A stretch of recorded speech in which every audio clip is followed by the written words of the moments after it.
సత్యమనగా ఏమిటి? What is the meaning of truth? చూచినది చూచినట్టుగా, చేసినది చేసినట్టుగా, విన్నది విన్నట్టుగా చెప్పటం సత్యమా? Is it that uttering whatever you have seen as you have seen, or doing whatever you are just doing or listening? కాదు కాదు. It is not that which is truth. ఈ విధమైనటువంటి సత్యములు చాలా ప్రమాదములు కొని తెస్తున్నవి. These kind of truths which have been just now explained are bringing a lot ఇది of బాహ్య danger. జగత్తులకు మాత్రమే సత్యమని నిరూపిస్తూ వచ్చినది. These kind of truths are true only from the external point. నిజమైనటువంటి సత్యము దేశ కాల పాత్రకు అతీతమైనటువంటిది. The real truth transcends the time, the place, the region and all such external limitations. కనుక ఇట్టి త్రికాల బాధ్యమైనటువంటి యొక్క సత్యాన్ని మనము ఆచరణలో నిరూపించుట చాలా కష్టము. It is very difficult to prove in action truth which transcends all the three types of time. కనుకనే దీనిని వేదాంతము ఋతము అని పేరు పెడుతూ వచ్చింది. Vedanta therefore describes this as Rutam. ఋతమనగా ట్రాన్సెండెంటల్ ట్రూత్ అని. Rutam really means transcendental truth. ఈ ట్రాన్సెండెంటల్ ట్రూత్ అనేటువంటిది మానవుని fundamental base. The fundamental basis for human existence is this transcendental truth. ఈ ట్రూత్ ను మనం ఆధారం చేసుకుని జగత్ సంబంధమైనటువంటి ట్రూత్ ను హృదయపూర్వకంగా మనం ప్రకటితం కావించాలి. Basing our life on this transcendental truth, we should enter into an external world in the worldly action. మనసుతో అనగా తలతో ఒక్క విషయాన్ని చింతించిన తక్షణమే చేతితో పనిలో ప్రారంభించకూడదు.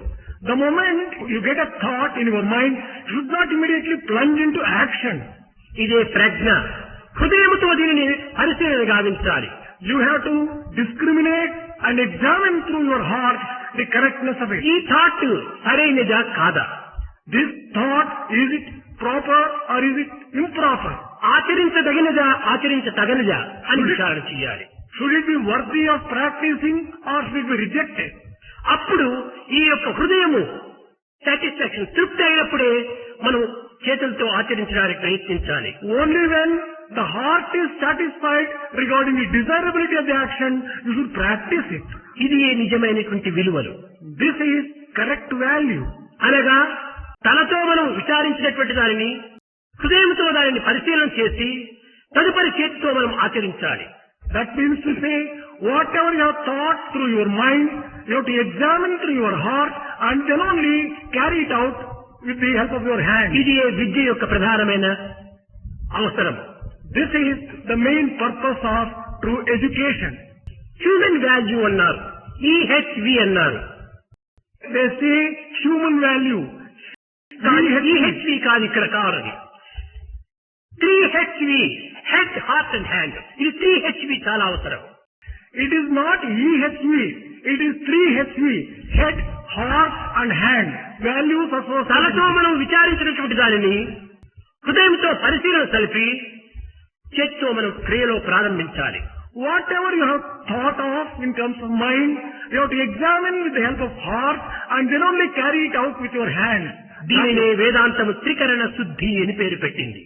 This has been described in Vedantic parlance as Trikarana Suddhi, purity of three karana. ఇలాంటి త్రికరణ శుద్ధిలో ఉండేటువంటి మానవులకు రెండు భావములు ఉంటున్నవి.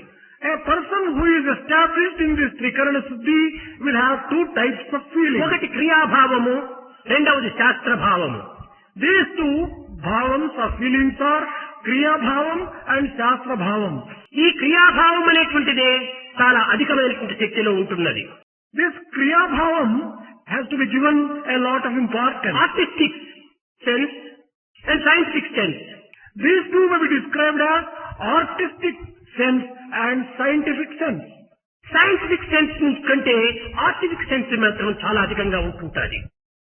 Much more than the scientific sense, artistic sense prevails. Artistic sense కే చాలా ప్రధానమైన విలువ ఇవ్వాలి.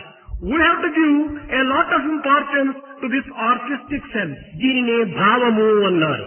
This has been described as bhavamu or feeling. ఈ భావమునకు ఇచ్ఛాశక్తి చేరాలి. For this bhavamu, this willpower will have to be added. దీనికి చక్కని ఉదాహరణ. Here is a good example for this. ఒక పెద్ద శిల ఉంటున్నది. there is a big boulder. శిల్పి ఆ శిల నుండి ఒక సుందరమైనటువంటి విగ్రహం తయారు చేయాలి. The sculptor wants to make a beautiful idol out of this boulder. కానీ ఆ సుందరమైనటువంటి విగ్రహము శిలయందున్నదా? కాదు, తన భావమందు ఉంటున్నది. Is there that beautiful idol in the stone? No, it is in his feeling. ఈ భావాన్ని ఆ శిలపైన ఇమిడ్చి విల్ పవర్ అనగా ఇచ్ఛాశక్తితో ఆ రూపాన్ని ఆ శిల నుండి బయటికి తీస్తున్నాడు శిల్పి. The feeling and the power of bhava in the sculptor is superimposed on the stone and he brings out a beautiful idol with the help of his willpower. కనుక భావమే శూన్యమైతే ఈ యొక్క సుందర విగ్రహమే తయారు కాదు. If he does not have the bhava at all, he cannot get a good idol out of the stone. కనుకనే యద్భావం తద్భవతి. It is in this context it is said, yadbhavam భావశక్తి చాలా అత్యవసరము. The feeling and that particular creative intelligence is ఈ essential. భావనా శక్తిని ఇచ్ఛాశక్తిని చక్కగా అర్థం చేసుకోవటం అత్యవసరము.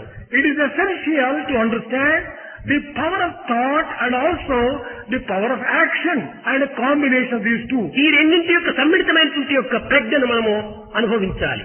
We have to experience prajna which is common for both these things.